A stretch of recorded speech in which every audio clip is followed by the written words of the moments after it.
ಇದನ್ನು ಯಾಕೆ ಮುಚ್ಚುಮರೆ ಮಾಡಿದ್ರಿ ನೀವು ಇಷ್ಟು ದಿನ?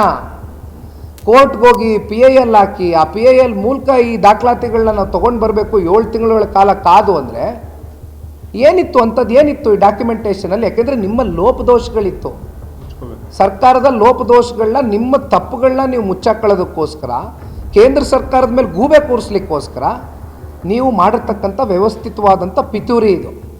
ಫೇರ್ ಫಿಕ್ಸೇಷನ್ ಕಮಿಟಿಗೆ ಒತ್ತಡ ಏರಿರ್ತಕ್ಕಂಥದ್ದೇ ರಾಜ್ಯ ಸರ್ಕಾರ ಸರ್. ಫಸ್ಟ್ ಆಫ್ ಆಲ್ FFCನ ಯಾಕೆ ಸರ್ ಕ್ರಿಯೇಟ್ ಮಾಡಬೇಕಾಗಿತ್ತು?